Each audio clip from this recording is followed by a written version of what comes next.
What's up, everyone? Welcome to Level 7. It is time for another episode of the Agents of Fandom podcast. It is a huge week. We are covering 4 different topics across 2 different shows. We have Star Wars Day today, covering the Bad Batch and the brand new Acolyte trailer that we got this week. And then tomorrow, stay tuned because we got another episode of the Agents of Fandom podcast dropping for you. We will have coverage for Invincible, as well as the 2-episode premiere of X-Men 97. We will be joined for that one by our fellow agent Fat Thor, TJ Pastilli, as well as co-host of Phase Zero from comicbook.com, Aaron Perrine. But today, we don't care about tomorrow. That's still so far away. We may not even be here tomorrow. Today, we have a very special show talking about Star Wars. My name is TJ Zwarich, joined as always by my co-host and good buddy, Adam Blevins. How you doing, Adam? I'm doing good. I was doing good until you remind me that we have 4 different projects to talk about this week and that I have all these things to rewatch and prepare for. And now I'm all overwhelmed again. But no, I'm good. I'm super excited to talk about some Star Wars. You know, last week I felt when we had TCR on and we talked about some Star Wars, but I didn't have a chance to rewatch the Bad Batch in particular. And I felt like I was so off my game, being like so far out of the loop, not being able to rewatch it. So I just rewatched this episode within the last hour. I rewatched the Acolyte trailer a couple times. I'm ready to go. Let's get into it. And this is the second straight time that we've done this, when we'll have one co-host of the Reckless of Rebellion podcast on one week, and then the following week we run it back. Our guy from thedirect.com, Klein, how you doing today? I'm doing well. I will be honest, you probably got the better Reckless Rebellion co-host last week, and now we are slumming it. We are in the minor leagues hanging out with me. I'm happy to be here. I'm excited. It's good to be back. I feel like I've talked to you guys a while ago, months and months ago. I'm happy to be back on the show. Yeah, looking forward to chatting with you again. And look, there are very few people on Earth who have the extensive lore knowledge that TCR has in Star Wars, but I would definitely not call you a downgrade. We're excited to have you on. And if you're watching us on YouTube, drop us a like, subscribe, hit the notification bell, all those good things. Make sure you're subscribed to the Agents Fandom wherever you get your podcasts. And I don't even have to drop another banner for the Twitters, for the socials anymore, because our guy Ruben doing an amazing job with the backgrounds. We got above me the Acolyte and the Bad Batch, and below me we got not only Agents Fandom for Twitter and TikTok, Agents of Fandom for Facebook and Instagram, but we got the website and our brand new store, fandomify.com. You can find awesome clothes like this shirt that I'm wearing, or this sweater that I'm wearing right now, this shirt that I'm wearing underneath it. I'm rocking the orange today, but we got lots of different designs. Check it out and drop that like button for us. Before we get into, let's do Acolyte before the Bad Batches. Before on the rundown, I was about to start talking about the Bad Batch first, but no, let's run it back to the Acolyte. Adam, I want to throw it to you first. What is your kind of excitement level for this show? What was it before the trailer, and did it jump after we saw it? So it's very high right now, but I'll be honest, it wasn't really because of the trailer. Now, I think this is a good trailer. This is not one of those where I came away like, oh my God, this was one of the best trailers I've ever seen. Like that first Wakanda Forever trailer we got and a few others, but it's like this, I thought this was a really good trailer, but I was already very excited. And this didn't really do anything for me except confirm why I've been so excited. It didn't give me a bunch of new things to be excited about, specifically because there's a lot of characters, pretty much every character in this, that I have no idea what any of their names are, what purpose they're going to serve. And that's actually feels really, really refreshing. And I got to say, it's been so nice. We're in this era now where, especially as much as all of us are on social media, having to almost go out of our way to avoid plot details and spoilers for these big Marvel and Star Wars projects. And it's been so refreshing for nobody to have really been talking about this, except that it's going to be back in the High Republic 100 or 200 years, however long it is, before anything that we've seen before. And we don't know who all is going to be in it, or we don't know what's going to be happening, but we just know it's way out of the realm of this kind of confined space that Star Wars has been working in for so long. So I'm super excited for this. And while I still think this is a good trailer, it didn't really do anything except confirm that like I was right to be excited about this, as so many people have been. The very first report on this came from our friend, former guest Joanna Robinson from the ringer.com. There won't be the volume used on this, Adam. It's just going to be on set locations. Are you worried you will not have anything to complain about? Oh, I'll find something to complain about. I am never worried about it, even if they don't use, even if it's visuals, I'll find visuals to complain about. Even if they shot on location, I'll find a way to talk about how it looks bad.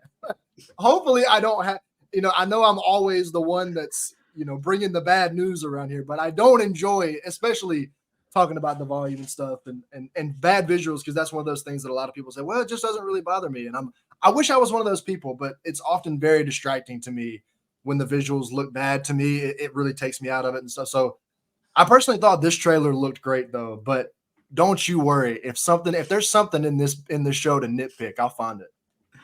Klein, what's your excitement level for this show? Did it increase with the trailer? And what's your familiarity level with the High Republic?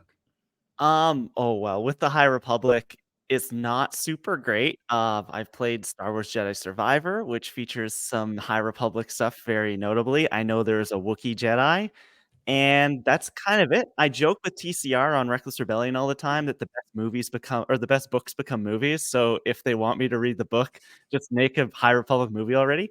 Uh, but I don't have a ton of experience with this era. I'm really interested in it as a kid who grew up with I'm a gaming guy. I like video games with like the Knights of the Old Republic stuff. Like I like seeing these different eras of Star Wars that we aren't used to seeing. I like that we're now instead of like filling in these blanks kind of between the movies that we've gotten, we're now starting to expand beyond that and jump way back with James Mangold's movie with the First Jedi and stuff like that. And then I think we are going to get more and more. This is just the beginning. This is just the ball getting rolling of the High Republic stuff in the Acolyte.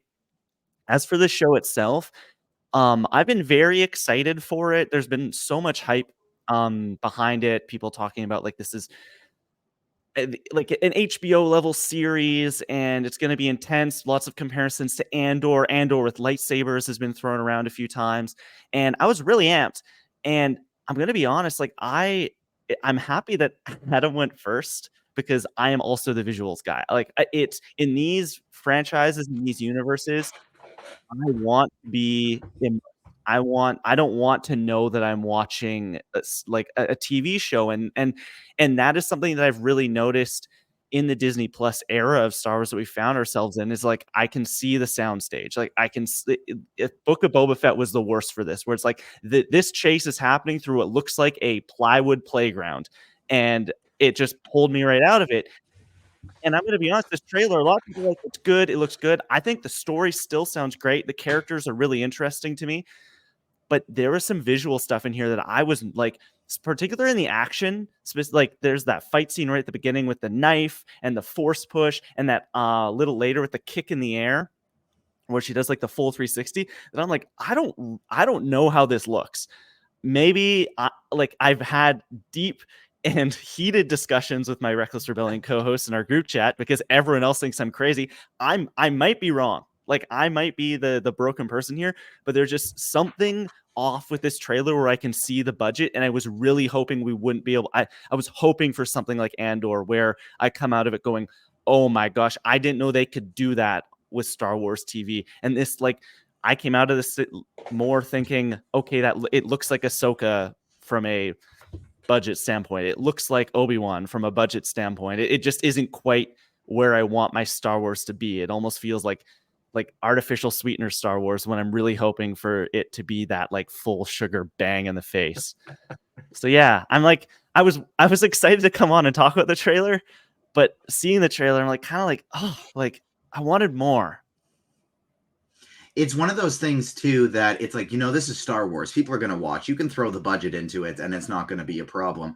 But additionally, we see shows right now on Disney Plus, on Hulu, FX, kind of owned all under the same umbrella, like Shogun, that are looking so visually incredible. So we know kind of under that same You can house do that it, it can be done. right? You can do it, Yeah. exactly. And so much of it, I think, is really just about like color popping when it comes down to a lot of it. But with the action, I think like with a lot of the sets compared to Shogun, compared to these other ones, like that's one of the things I've noticed is like brightness. Brightness is such like a small minor thing that they do in Shogun that would really be great to add to a lot of these other Disney Plus shows. Now that's one minor thing of many, but additionally, something I find interesting too, that with the amount of sheer lightsabers that are going to be in this and different lightsaber fights, I think a lot of the stuff in Ahsoka with the fights looked good and was cool, and the choreography was great. But we have simply not, and I think we'll see this be critiqued more in a show that is so lightsaber heavy, like the Acolyte is going to be. We haven't seen anyone since Hayden Christensen, Ewan McGregor, and Ray Park, who, say what you want about Ray Park, the guy's done some crazy things as on his social medias, but man knew how to whip a lightsaber around. We haven't seen anybody like the three of those people who have trained over a large amount of years and have become so wildly impressive with their lightsaber stunts. I think it'll be interesting to see where the levels of that are throughout the series.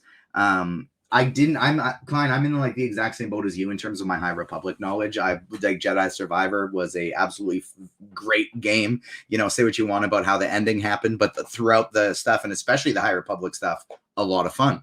So I got our guy Damon, fellow agent, host of the Comic Corner, to give me a little bit of like a TLDR of the High Republic. And he said, now to clarify and to footnote this with, it's very simplified and there's a lot missing from this.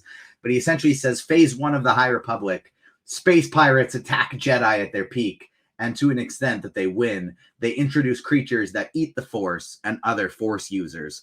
Phase 2 of the High Republic era, flashbacks to earlier times, and they learn the origin of said space pirate leader and why they hate the Jedi. They introduce a subsection of Force-related religious groups that are different from the Jedi, some that believe the Force should not be used at all. But another example of this is the Night Sisters. And so various different iterations of Force users and people who use them differently.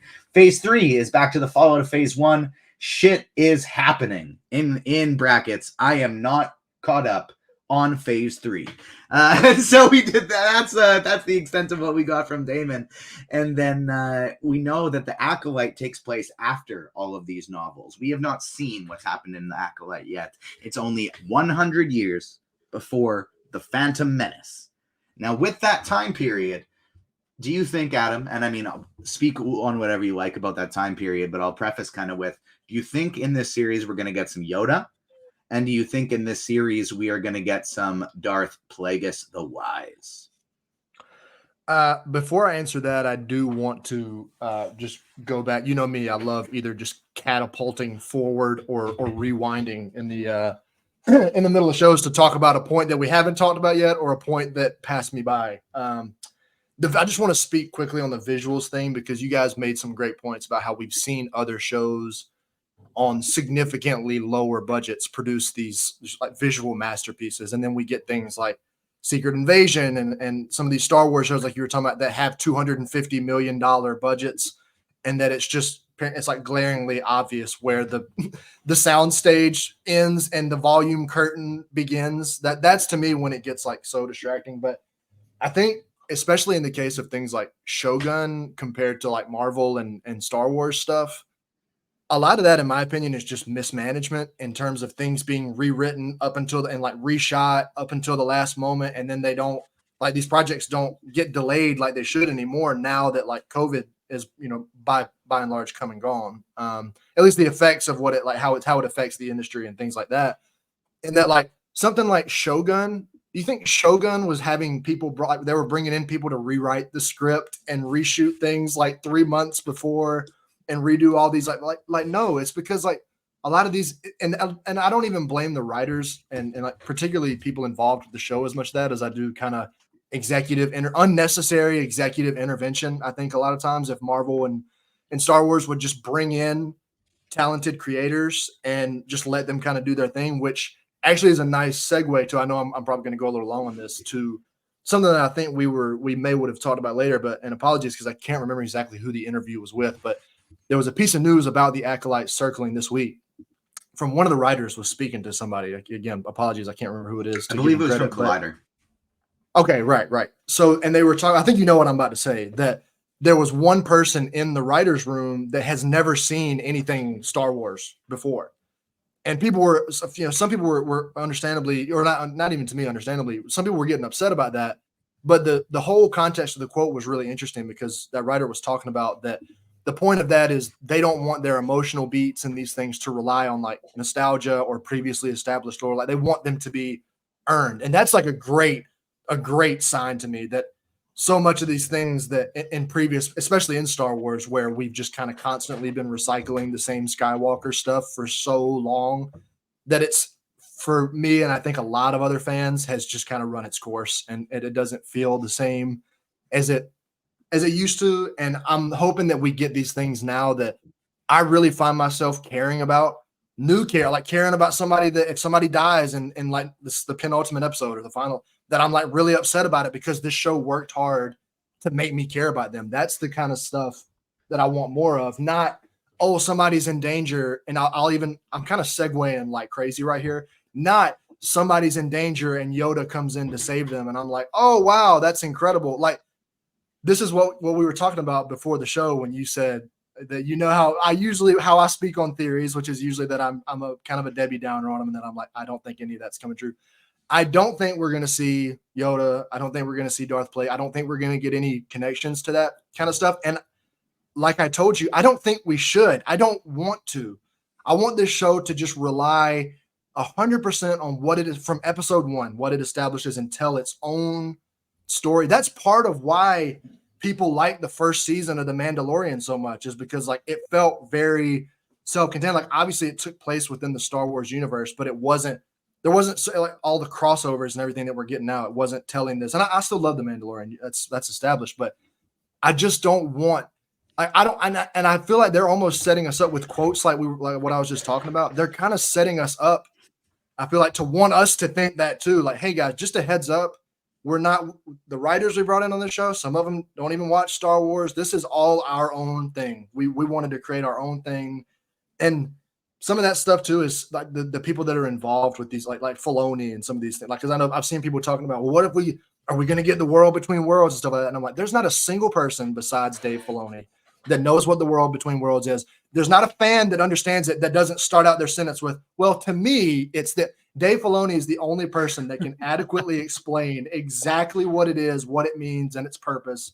I don't think we're going to get the world between worlds. I don't think we're going to get Yoda. I don't think we're going to get Darth Plagueis or any kind of connection to that. And I don't want it, and I don't think we should. I think this just needs to be 100% its own thing. I know I took that in like 3 different circles, but I feel like I did okay tying them back together to bring us back to square one, to the question you originally asked me.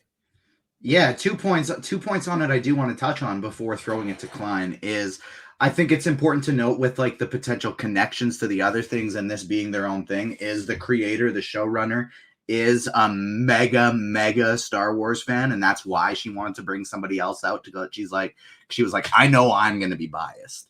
And so like, I need you to tell me like when I'm off. So I think that's fantastic, but I do still think there will be exterior connections to, and I think it's going to be very much its own thing, but it'll be very difficult for them to write a story 100 years before the Phantom Menace that doesn't have Yoda or Plagueis, because Yoda obviously is like 860 or something in the Phantom Menace, and that's only 100 years ago. So we're going to get more prime of Yoda, and so he's going to be 760 years old and still a heavy part of the Jedi Order at this point.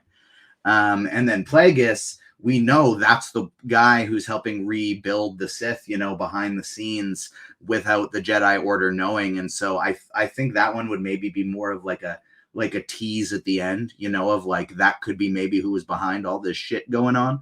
But we also know that the Jedi don't find out all the shit that was going on because the Jedi Order and Phantom Menace don't know. So I think that's going to be a very creative storytelling thought process they'll always have in the back of their head of like, we can use these characters, but not only do we want to make it our own thing, we need to tell a story that's its own. Otherwise, it won't make sense that the Jedi didn't know about this uprising in the Phantom Menace. What do you think about it, Klein? I think that it's you're probably right, TJ. I don't know if I want you to be right. You're probably right about the Yoda stuff. Specifically, is that he's around. I wonder if maybe we don't see him, but we hear about him by way of younglings talking to masters and stuff. Master Yoda did this. Maybe he's off doing something else during the events of the series. I think Plagueis is like, that's been my bet for a long time, that's what this series is ultimately going to tell, is the story of Plagueis and potentially his rise. Because 100 years, like time wise, would he be at his peak by now? We don't really know. It's all kind of still pretty murky. And so I could totally see him being a part of this. And then if we do eventually get like a season 2, like really, really leaning into that. But I think that he's like guaranteed pretty much will be a part of this show. It would be difficult to do the rise of the dark side, rise of the Sith without him. And so we'll kind of see how that comes to fruition, because it's with all the extended stuff they've done about Star Wars, there really hasn't been anything canonical. That's like the about Plagueis. The one chapter kind of that we're missing, that we haven't, the blank that we haven't filled in from those original 6 movies, right? Like we've covered pretty much everything so far. We know how we got the Death Star plans. We know what Obi-Wan was up to after episode 3. We've got the origin of Han Solo. Like we filled in those blanks pretty tightly. And this seems to be like the one thing that we haven't really taken a dive into. And I would maybe personally like that we leave that a mystery forever. Like that'd be really cool, but that's not how it works. Like that is not how, like, Disney is in this for creative endeavors and making money, and people spend money on things they know the name of. And if you bring up the name Darth Plagueis, a certain contingent of fans will be there and be evangelizing to everyone else, saying, you got to watch this. Darth Plagueis is, remember the Palpatine, he was talking about him in the Clone Wars. Like, I think that has to be a part of this somehow, some way, whether I like it or not. See, I kind of, and I want to just to preface what I was saying to, or not preface, because I've already said it, but with what I was saying earlier, that I don't necessarily think this would be like a bad show. I'm also, I'm a little more in line with you, Klein, that I would be more surprised if we see Yoda than if we don't see him, but I would be surprised if we don't like mention his name, because we know there were like, I don't even know, hundreds, maybe thousands of Jedi, like all like over 10, the galaxy doing tens of thousands. Yeah. So many Jedi to talk about that we don't, and we also don't really, and I guess when I say I haven't read all the books, and I also don't have that knowledge. So there could be people that are just like, well, no, we do know. Maybe we do know.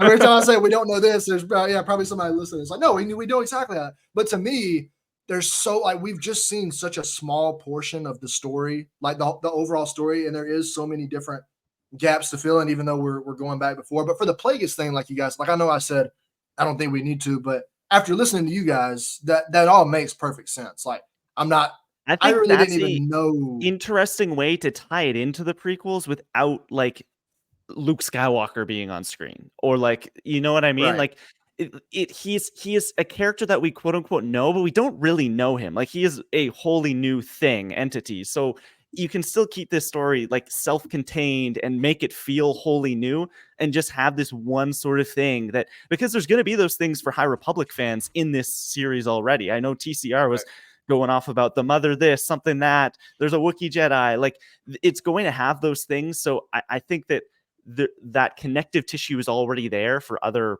narrative beats in the story.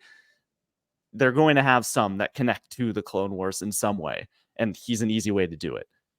For those that don't know, for those that are kind of forgetting, they haven't watched the prequels in a while, Darth Plagueis was Darth Sidious, aka Emperor Palpatine's master. He was his Sidious was the apprentice.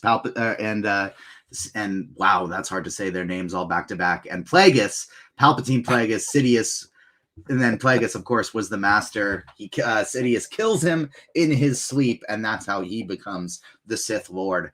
And Plagueis was the one who apparently knew the secrets of bringing people back from the death, and that's what he was dangling over Anakin, saving Padme's life to get him to come to the dark side.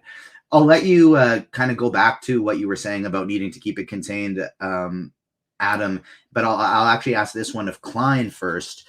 Do you think that, just because I saw a bunch of different things on Twitter, people being like, this could be the same planet? And again, if it's the same planet, doesn't necessarily mean that they're going to make direct connections, anything to do with World Between Worlds or sequel trilogy movies, what have you. But there's a very specific shot in the Acolyte where a character is standing on a field of rock, and there's a big ass ocean on the other side of it. And I've seen a lot of people on Twitter think it's one of two things. One, the same planet that Rey found Luke on in towards the end of The Force Awakens and in The Last Jedi, or it could be the planet that Ahsoka and Sabine went to that shot them to another galaxy, the one Baylan Skoll was so interested in, that had the statues of the Mother and the Father of the Force, that had the link to the World Between Worlds. Do you think it could be either of those planets, or is it just simply another place with rock and water? I think it ultimately is simply another place with rock and water. If I had to pick, if you're door one, door two, you have to pick one. I would hope to God that it's the one that Luke is on, because we have some cool dark side origin stuff there somehow, some way. There's dark energy that we explore. Was that either the first or last? I mean, we know the last Jedi Temple, but was that maybe also the first one? I can't remember. I don't know, but it's got some like that dark side energy that Rey taps into. It'd be cool to maybe go back there. I want this to be separate from the Mandoverse, because I don't want it to turn into every single Disney Plus series is ultimately tied into the Mandoverse. The planet that I saw that I was like, oh, I bet you that's from somewhere, is it looks like they're on is it Octu, where Maz Kanata's castle is in the trailer. They go kind of under this like entranceway with this big kind of gate, and I thought, oh, that looks a heck of a lot like where we see Maz's castle in Force Awakens. That was the one that stood out to me. This island with the rock did, especially there's a very last shot where you can see someone kind of looking out and there's a little pool of water beside them. And like, that looks just like where's the porks? Like that looks just like where Luke was hanging out. And it'd be cool to see that. But ultimately, like, just like from a narrative standpoint, I do want them to stop kind of putting this galaxy into a pocket and making it feel very small, where it's like, oh, they're on Hoth again. Oh, we're back on Tatooine. We're going to the same 5 planets or whatever over and over and over again. It'd be cool for this to be something wholly new. And we have been getting bits and pieces of that. I think they've been doing a better job at that with shows recently, even in stuff like The Bad Batch. We're seeing planets that we've never seen before with architecture and characters that we've never seen before. So I'm hoping that it's something wholly new. If I had to pick one, it would be the Luke planet at the end of Force Awakens and Last Jedi.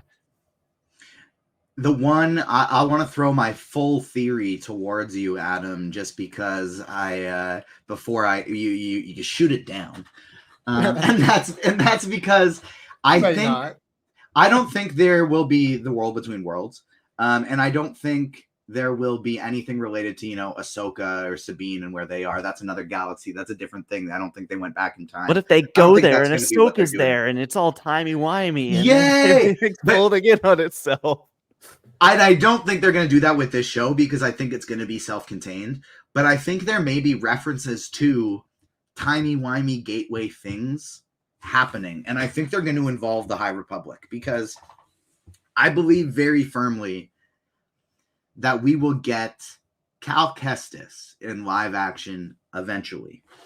And I think with there being timey-wimey stuff going down in Jedi Survivor, and with, now Ahsoka and Sabine being in other galaxies and them revisiting World Between World stuff, Baylan Skoll, for the reason of he wanted to go back, right? He wanted to go back to the beginning of it. He wanted to go back in time, pre-High Republic era, or to the High Republic era, and fix some shit. I do think there's going to be timey-wimey gateway things. Now, I don't think it's going to be full-on Avengers Endgame. Let's go on a time heist. I don't think it's going to be X-Men Days of Future Past. Let's rewrite history. We have to But I collect think, all the lightsabers. yeah, We reverse the history.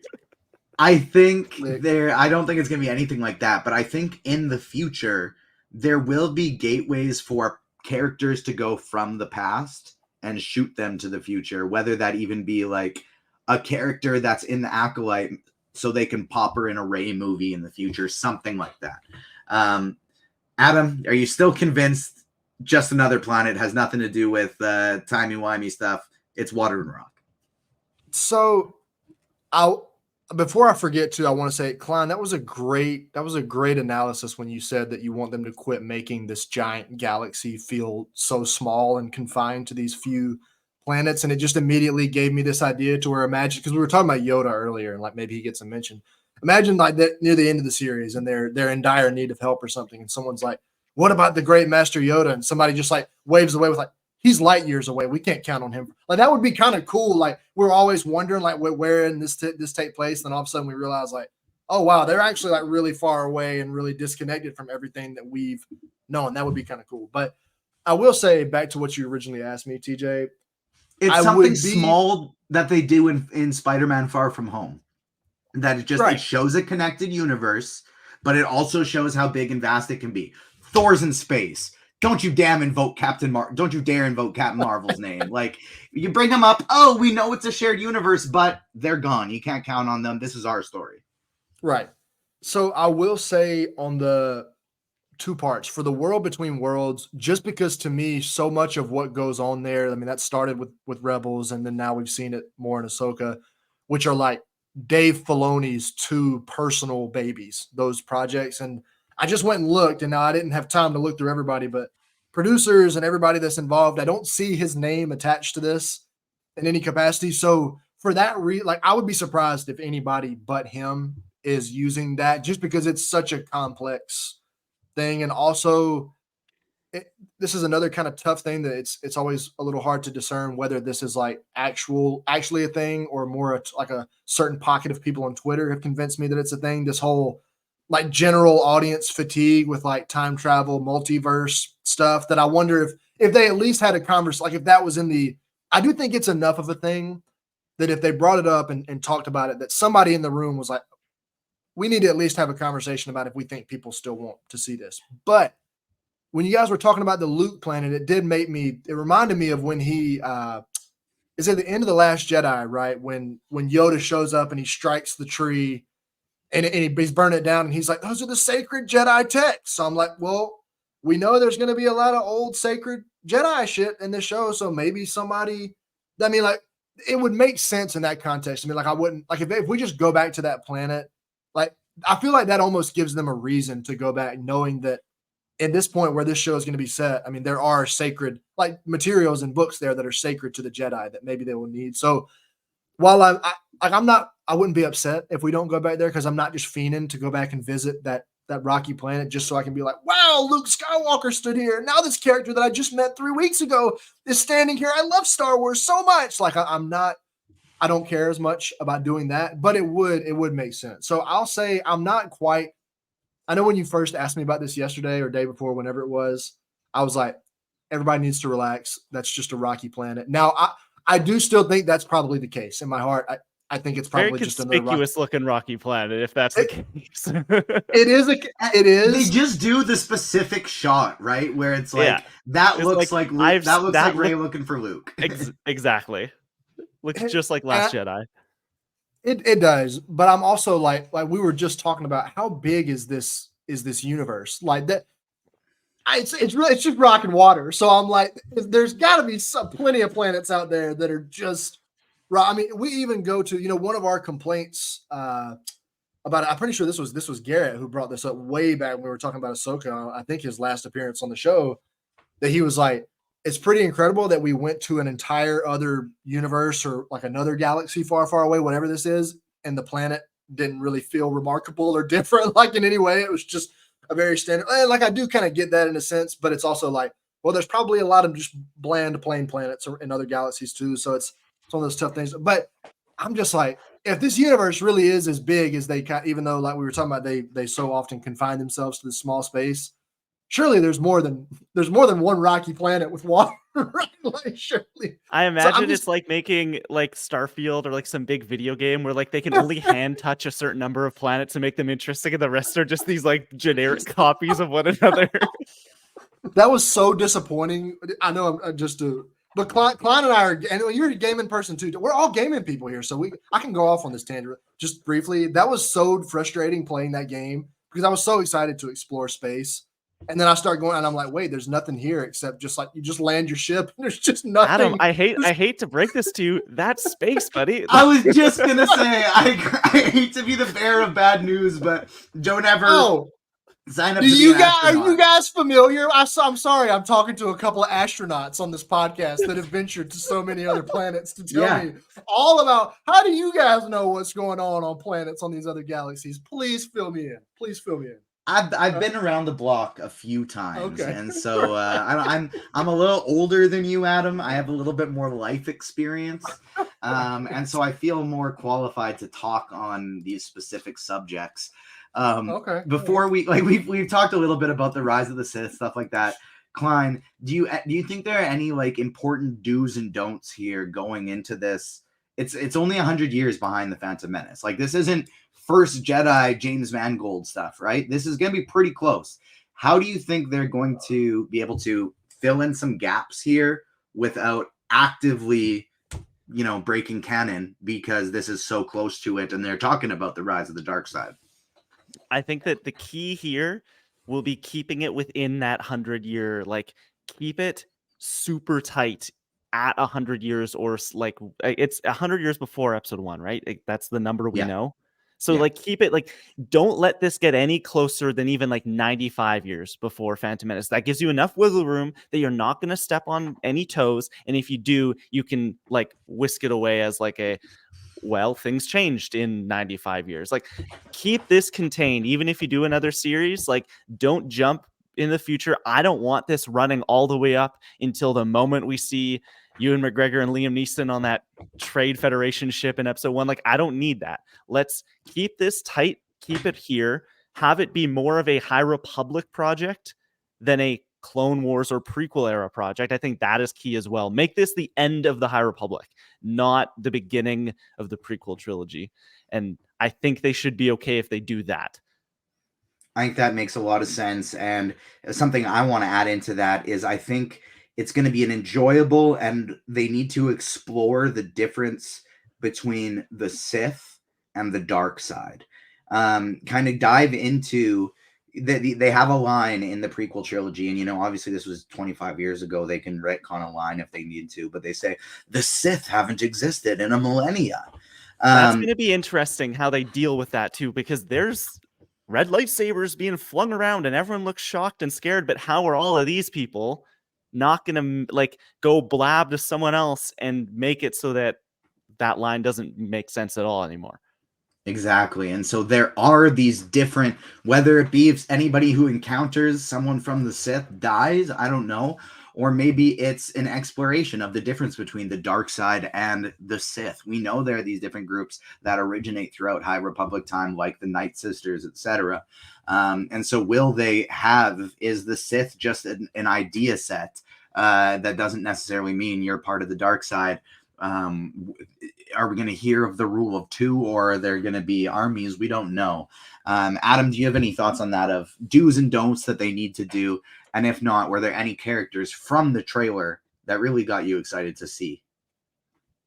No, I mean, I definitely don't really have any do's wise. Like, I mean, right now I have no choice but to trust them. I feel like I've heard everything that I've heard and seen about the show. I'm excited about. So there's nothing that I've seen that I can be like, oh man, I hope they don't do that. I mean, like we were talking about earlier, the only thing that I don't want to see is too much connection. And like you said, that was another great point, Klein, that this should be the end of the High Republic, not the beginning of what we've already seen. We don't need that. We've seen enough tie-ins from Star Wars at this point.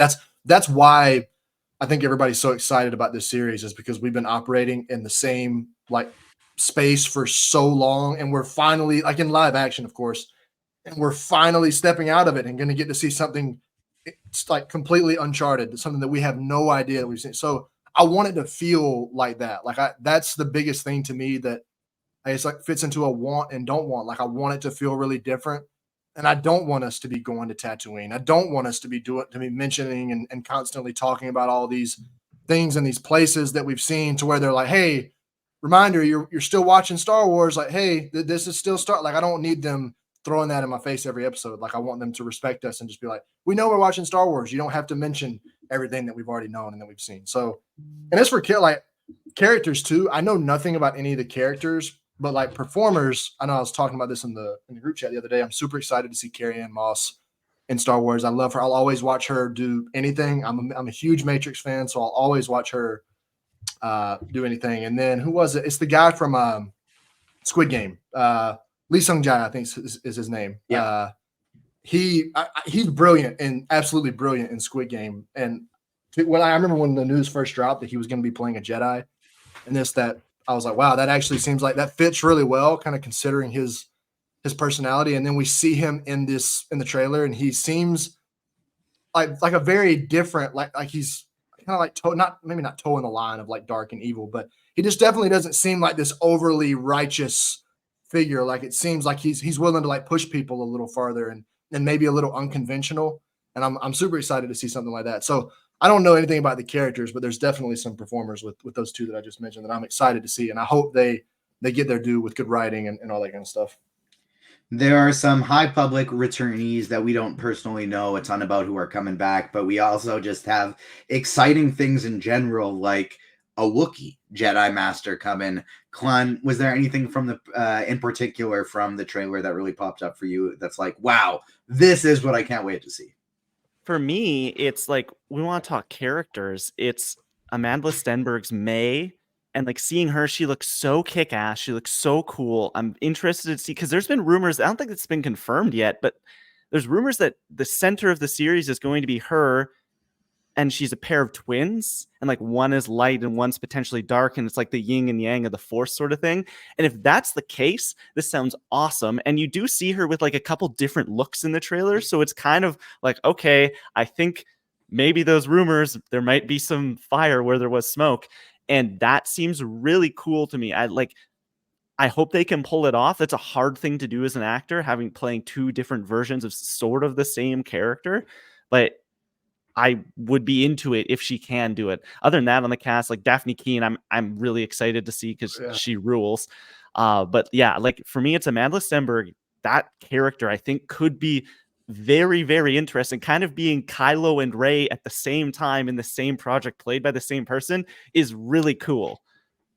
That's another thing too that the bringing up, just going back to Daphne Keane quick, that in that same Collider interview, I believe it came from, where the showrunner was saying this character came from the idea that I really wanted to see X-23 with a lightsaber. And I thought that was pretty awesome. But I too am really excited for Amandla Stenberg's as May. I hadn't heard the twins thing. My read on the situation was, you know how a lot of people kind of falsely refer to Ahsoka as a gray Jedi because she wears gray and has a staff and is referred to as Ahsoka and the Gray. Stoic. She's stoic and not part of the Jedi Order. Like, it doesn't mean Gandalf. Like, that's not what the gray means. And so gray means not light, not dark. Even though she's not a part of the Jedi Order, Ahsoka essentially embodies the perfect light Jedi. Because the rules, the institutions, she doesn't care about them. She cares about what's right and what's wrong and believing in the Force. Now, it seems like May might actually be like what a gray Jedi is, like half light, half dark, struggling to find the middle. She doesn't fit in the Jedi mold. She doesn't fit in the Sith mold. She's not dark. She's just figuring it out and doing things her own way, kind of thing. That's how I sort of saw her. But I truly can't tell if she's going to be more on the protagonist or antagonist side. Like, they're obviously setting it up for antagonist side from some things that we see in the trailer, but it very well could be, former Padawan and not, she's upset, but she still wants to do the right thing, but she's pissed the Jedi Order let her down, much similar to Ahsoka's series. And then the other one I'm really excited to see, because like I've referenced this group many times throughout the podcast already, is one of my favorite pockets of the Star Wars universe, is the magical side of the Star Wars universe. And we're going to get Jodie Turner-Smith as Mother Anisea, I think it's pronounced, a Night Sister. And so just to get more Night Sisters of Dathomir in here and explore maybe the closer to the origins, or maybe not origins, but further back in how they're forming and just their little coven of witches and what that comes to, I'm really excited to see as well. Maybe I don't need any connection to what we've seen in Clone Wars or prequel trilogies or Rebels, but give me more connections to like Marin's family and stuff like that from Fallen Order and Survivor, and that would get me very, very excited. I was about to get ready to wrap up and start like, Klein, where can we find you on socials, etc. And then I remembered there's still the Bad Batch. 45 minutes in and we haven't even touched on the Bad Batch yet. Luckily, as great of an episode as this was, there's really not all that much to talk about. I was writing the rundown for it, and I'm kind of sitting here and I'm 15 minutes into the episode and going like, I've enjoyed watching this, but nothing really happened.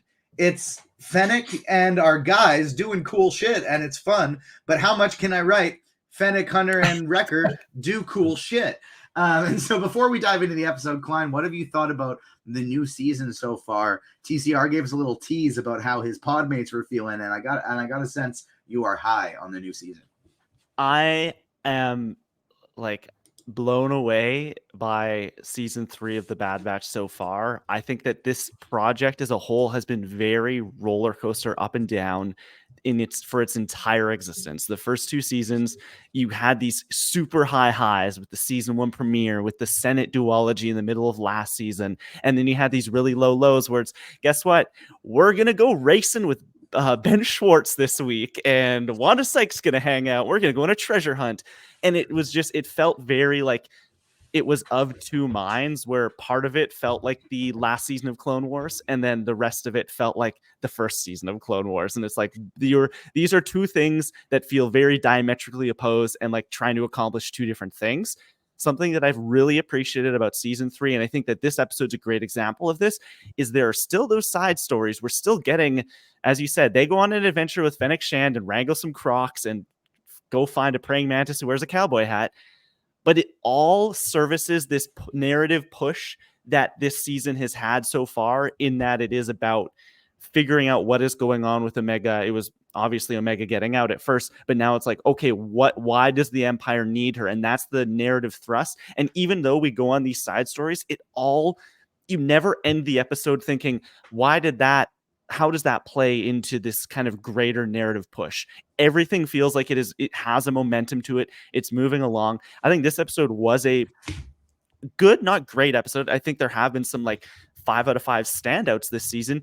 I think this was a very solid, action-packed episode. I think the action in this season has been very good so far. And we do get some of those, the series feels like it aged like 10 years between season 2 and 3, just from a maturity standpoint, like very nuanced, like not PTSD, but like there's some things happening with like Crosshair specifically, where it's like, this is a very mature story that I don't think you would have told in some of the earlier seasons. I'm sad it's ending. I guess maybe this team works best with a deadline and knowing that this is the end and we have something to move towards. But like, I've been super impressed with the series so far, and this episode is no different than anything else that's come before it in season 3.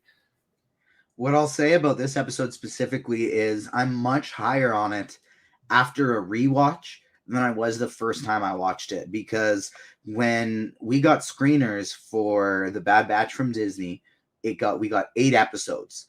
So I was kind of under the understanding that episode 8 was like a mid-season finale kind of thing, and it was like the last thing before a break. And it's a great episode. Oh, so this is the last one you saw. Exactly. This is the last one we saw. And so like all of these things are building up like throughout the season to like this big Omega reveal. M count, what is it? We know it's midichlorians, but what does it all mean? Project Necromancer. Oh my God, Palpatine. It's building up. And then we get this one and it's done.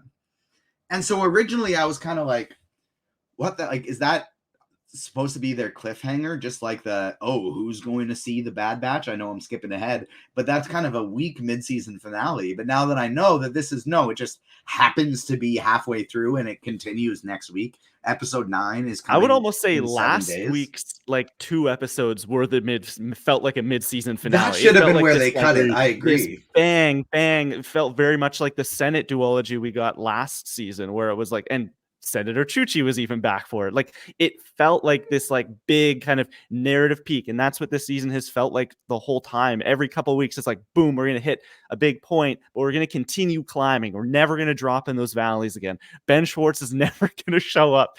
We're never gonna get in a race car hanging out with that stupid droid of his. I'm bitter, sorry. But like I'm just so happy that we are moving along like we are. And it really feels like we're going to come to some grand finale. I really I hope they land it. I hope that we get some big swing in the final couple episodes that really knock it out of the park. Adam, what did you think about this newest episode? And did you kind of have the same mindset as me rewatching it today, knowing there's another episode coming next week? It's a little bit more satisfying than the first time.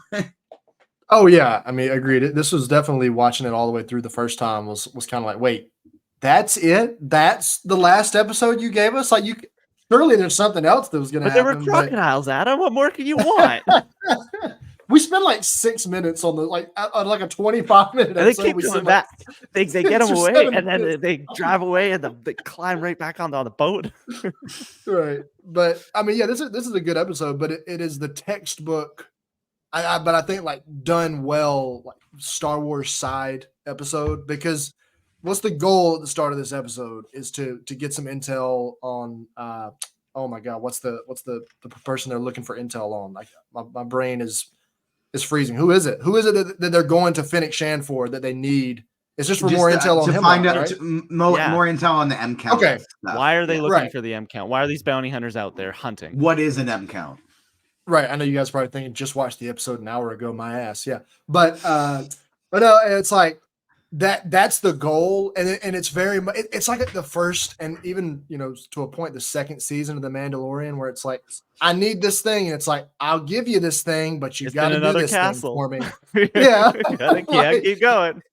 It's so much just like chasing a goal, but it is like it's still a really good episode. We get some Fennec, and then we get like that crazy fight at the end and all this kind of stuff. So you were right. It was funny when you messaged me that before I had rewatched, and you were like, there's not a lot to really put on the rundown and talk about with this episode. And then I watched it. I mean, I still enjoyed it, but I was like, you're really right. There's not a lot, because it's so much just the three of them kind of doing stuff, and there's not a lot to handle. Like they don't have some crazy deep conversation. I mean, even they talk a little bit on the boat when they're on their way out there, right? About, kind of what's going on. And she does give that little, or she says something about like the client, like I didn't stop because I failed. Like it was just a client. That was kind of the only thing that I think I didn't remember. Cause at that point I was writing the recaps and watching them one at a time. So once anything like that, when I'm covering it episode by episode and I get to the final one, my brain is, and I watched all those in like 2 days. So I'd watched 8 episodes and wrote 8 articles about the Bad Batch over like a 3-day span, and my brain was just completely fried. The only thing I remembered about this episode was that it was Fennec Shan in a boat. That was literally the only 2 things going in. But yeah, I mean, we get that interesting. I'm just talking about that interesting conversation on the boat, but this is still very much just it's weird that this is kind of the midway point of the season, because like you guys were both saying earlier, it's a good episode, but what we just got in the last 2 feels much more like a conclude. This kind of feels like we dropped back off, and now we're starting to ramp back up. That's kind of what this feels like to me. Yeah, I think that's a really, really strong way of putting it. And one of the parts I love about Fennec's dynamic with the Bad Batch is that it's basically the same as any strong woman with the Bad Batch. Like Hunter, Crosshair, doesn't matter who it is, they're all ready to go toe-to-toe with, they're very like anti-misogynistic. They're very ready to go toe-to-toe with any man that like steps up to them and like talk some shit. And then anytime, whether it's Wanda Sykes' character or Fennec or the person they were originally running, I forget her name right now, but the person they were originally doing stuff for, all of these people, it's like, hey, listen to me, you fucks. And they're like, all right, You're the You're boss. right. Fine. We will. And it's like that every time, and it was like that with Fennec too. Every time. Oh, what? You're just gonna stand here while we go do the dangerous shit? Yes, I am. All right, well, fine. You're the boss. Like it was pretty funny how that happened each time. But Klein, who do you think Fennec's source is? And I'm going to kind of combine the last. We've already been here for almost an hour anyway, so I'm going to combine this with the last part of the episode where Fennec is calling somebody, and she says, "Hey, I got this group, the Bad Batch, going to send you their way." Do you think that was the source she was talking about that knows about the M count, or just bring it back to the beginning? Who do you think that source is? I think it is our girl, Asajj Ventress. I think that because we know she's coming, so I would assume that she's going to be the next kind of big beat, the next collision point that the Bad Batch have. Whether she's the source of the M count information, I don't know. Will she provide M count information to the team? I think she will. Like, if that makes sense. I don't know if she's Fennec's source, but I do have a feeling that when these two forces collide, pun intended, when they do collide in the Bad Batch and Asajj, it will get brought up and she will have information. Because I have a feeling that Fennec might be like working for her in some capacity, and she thinks she's kind of doing her a favor and sending her information on, here's how maybe we can make some money by these Bad Batchers are out there, they have Omega, we can get Omega, then we can get her to the Empire in some way. But yeah, I would be shocked if it was anyone other than Asajj Ventress. You want to know what M count is? Ventress starts force choking them. I know a thing or two about M count. What do you think, as we're kind of talking about Omega before I ask that question to Adam, what do you think, if you've heard it, I don't know if you've heard it or not, but with Omega being force sensitive, what do you think about my theory that she could be the mother of Rey, because she's kind of a daughter of Palpatine if it's his genes that gave her the M count?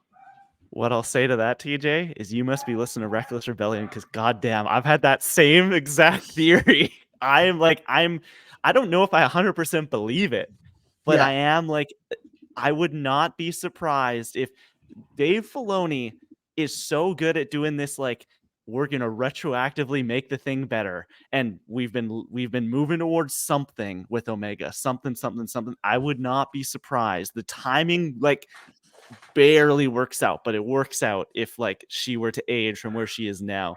But yeah, I could totally see it. Because they're smart. I thought you were for sure going to shut me down, and I'm so happy that you're on the same page. I have like lists on my phone of like who would play adult Omega in live action as Rey's mom. It could happen. We don't really know a ton about her mother. We know more about her dad than we know about her mother. There's a book that I haven't read because the best books become movies.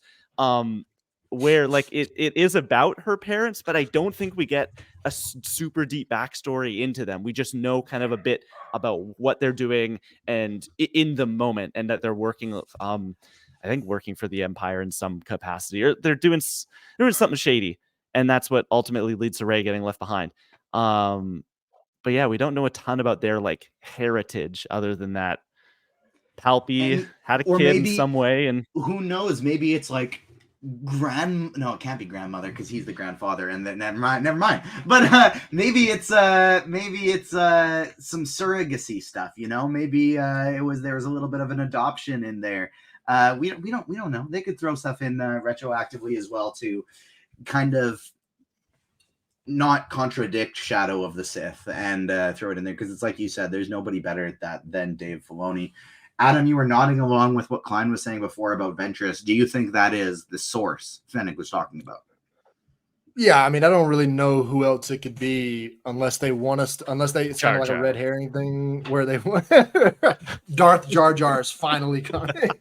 But unless they want us to believe it's Ventress and it's somebody else. I mean, I looked up some stuff on Twitter this afternoon, and the two ones that I saw that stood out the most were Boba Fett, which I don't think really makes sense. Like But here to say to that though, he at this time would potentially be working with Cad Bane, so it could be Cad Bane and Boba Fett is a part of that crew.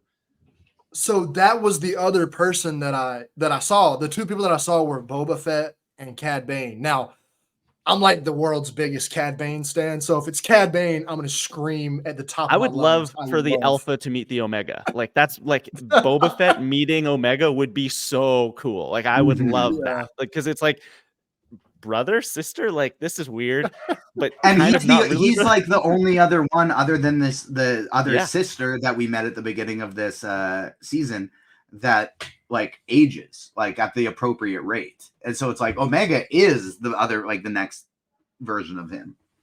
Yeah. So while I think it's the more likely, like the most likely answer is that it's obviously Ventress, just given that we didn't see her, at all, which was kind of, I was expecting to see her in the first half of the season because I figured it would be one of those things where she gets her little 2-episode arc and then because like, that's going to be a big thing. So I figured they'd kind of want to get that out of the way early and then focus, since this is the final season, focus on them. But I thought for my sure guess is she was in the shadow armor.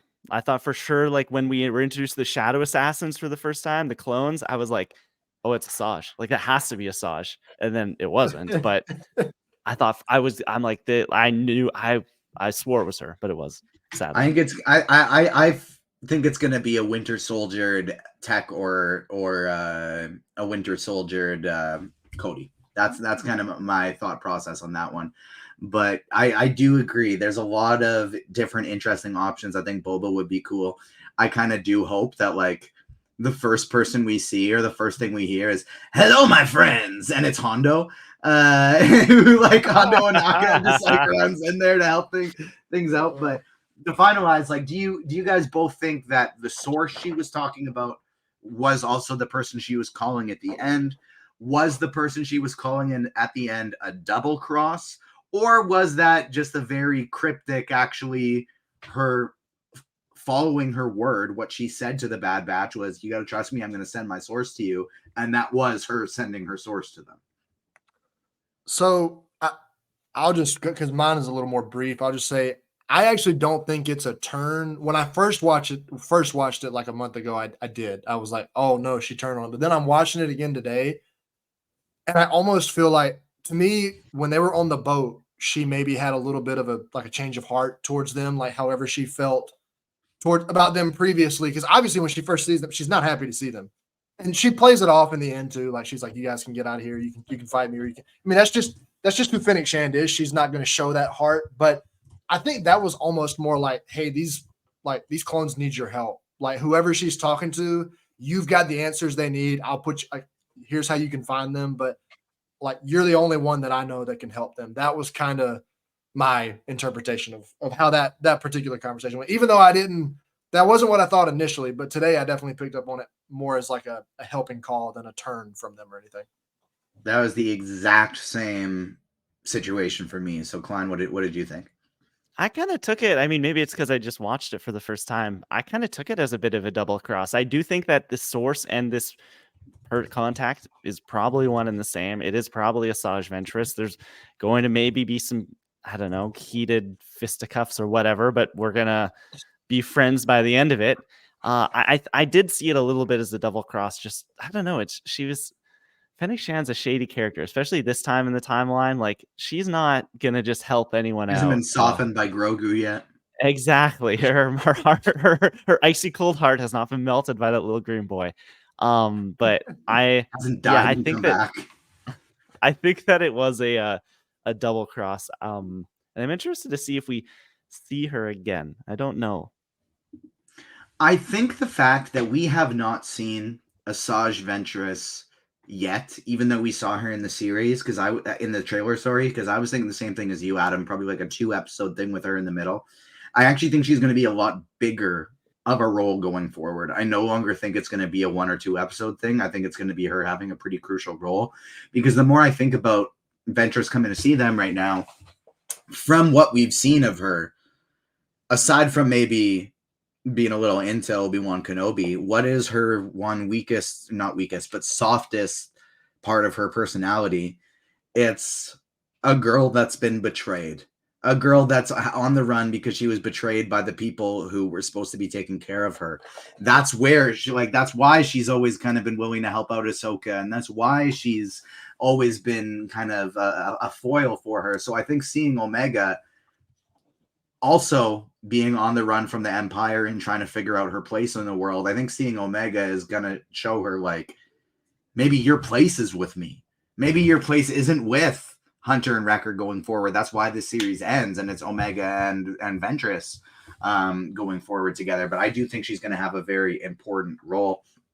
Last thing I want to talk about before we get out of here with the Bad Batch is something you touched on briefly, Klein, and that's what's going on with Crosshair. This has been his hand on being unable to shoot straight. This has been talked about throughout the whole thing, and I think it makes the most sense when the healer droid says, like, dude, your hand's structurally fine. I think it might be up here, and he doesn't want to believe that because he's Crosshair, who has the personality of a boomer, of just like a guy who's like, no, that's not how we do things. We do things this way. Therapy. You know what I mean? That's Crosshair to a T. Excuse the voice because that wasn't good, but like that's his mindset.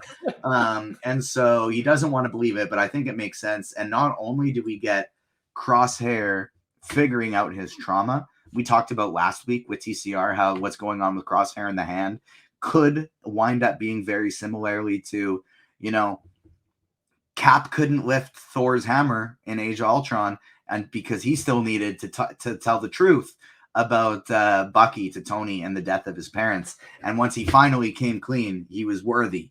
And it could be a little bit of something like that, where before his hand stops shaking, he's going to have to come clean to the team about all the shit that he did. How do you think that's going to roll out, Adam?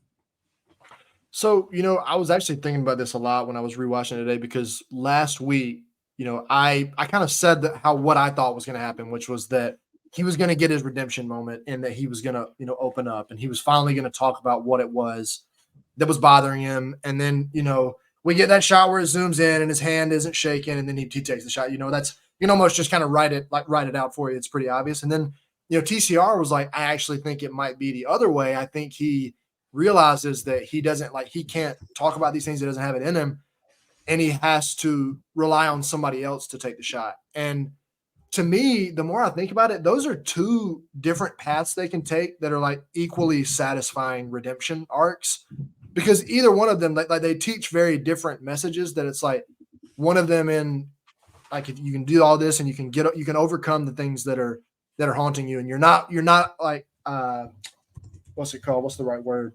You're not, I can't even think. Like, the mistakes that you made are not who you are, is essentially what I was trying to say. That was a word that I was looking for there. I just could not. It's just floating around in my subconscious. Couldn't piece it together. The mistakes that you make are not like what identify you as a person. And then there's also another one that it's like, it's okay to ask for help.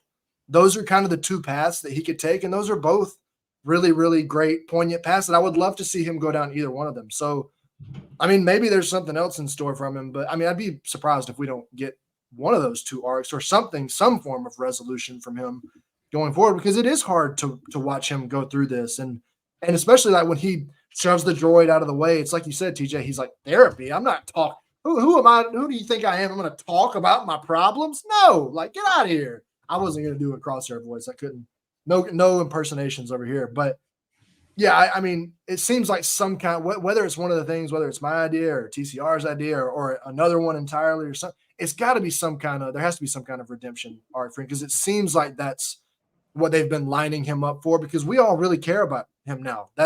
If somebody right now is like, no, I still fucking hate, I don't trust anybody now that's like, I fucking hate Crosshair or something, because with the way he's been looking after Omega. Oh, another thing, I'm glad we're talking about Crosshair. The last thing I'll mention, because I know we've already been going long, is that it's interesting when him and Hunter Hunter and Wrecker go on that mission, and they're like, you two stay here. There's so often where these like clone groups be like, no, like one goes, we all go. But as long as Crosshair is there to stay and look after Omega, and he's going to have Omega, he's fine to not go on the mission, because, and I'm sure there's probably part of him that his like the hand plays into that too. But like, if it had been like, you stay here with everybody else, we need Omega to come with us, I guarantee you that wouldn't have been okay. Like, if Omega was not going to stay there with him, he would not have been okay with that. But he's willing to like leave Hunter and Wrecker's life up to chance. I mean, obviously he trusts them. He knows they're very capable, but the connection the two of them have developed through the course. This has just been really well written and well executed. And I'm really rooting for Crosshair to, however they execute it. I'm really rooting for Crosshair to get that moment. I need that. Klein, what do you think? I mean, it's interesting you bring up the connection between Omega and Crosshair and how he has been helping her. I almost see it as the opposite, that like without her, he would be, I think, in an even worse spot. Like it has been much more, I think, about Agreed. her helping him mend those wounds and her protecting him. She is capable. I think she would have made it off of Tantus without him. We've seen it a couple times throughout the series where he's been like, I'm not doing that. She goes, okay, and walks the other direction. And then he ends up coming back into it because he's like, I'm nothing. Right now I am nothing without her. And so I think that's been really fascinating. And having this, like, he has always been the rock hard, like ice cold, you can't break or shake him of the group. Like everyone else, Wrecker's fun loving, like everyone else, you do see their heart show a little bit, and he hasn't. It's been fascinating to see that, like, that youthful innocence and capability of Omega, like really, really win him over. And like he sees her now as part of the family, which I don't think when this series started, when they first came into contact with her, like that was definitely not the case. And so I think it's been cool that he's I don't think going to be healed by way of the group. I think him and Omega are going to share this connection. We get that great, like the meditation scene. We get a Gunji reference, which is like shout out to Bad Batch season 1, I guess, where they're sitting there meditating. Yeah, exactly. And I think that's really cool that they're kind of using her to heal. And I think what that's going to ultimately result in is what Thomas suggested last week, where I don't know if he is going to be the one to take the last shot. But I think he is going to be the character growth is going to be him being okay with someone else doing it. And that someone is probably going to be Omega. I think that makes a lot of sense. I just saw a really interesting tweet on the whole Ventress conversation that we were having before from somebody named Tommy at Kit Fist Flow. And I think it's a really interesting theory, and that it's Ventress is totally taking up M count bounties as a way to help them disappear through the hidden path. And that really does line up timeline wise with right now with the hidden path. We've seen it in Kenobi. We've seen it in Jedi Fallen Order. That would be really cool. That would be really cool if Ventress was involved in the hidden path, and that's why she was looking to take up these bounties. But there's still a lot more of the season to go. We are halfway through, and we do not have to wait for a mid-season break. It's just coming next week, despite what I thought. And so, like I said, tomorrow we will be dropping our X-Men 97 premiere review, as well as breaking down Invincible Season 2, Episode 6 with our guy, Fat Thor, TJ, our fellow agent, as well as Aaron Perrine, co-host of Phase Zero from comicbook.com. And next week, we're going to be breaking all of it down again. Bad. Who said 2024 was going to be the down year of content? Because we sure as hell have a busy March prepping us for what will sure to be a busy June with the so much more. Thanks so much to everyone who joined us today. Make sure you're smashing the like button, subscribing, and of course, following the Agents of Fandom wherever you get your podcasts. Socials are down below, websites down below, store to get some awesome clothing down below. Klein, where can the people find you and the Reckless Rebellion podcast online?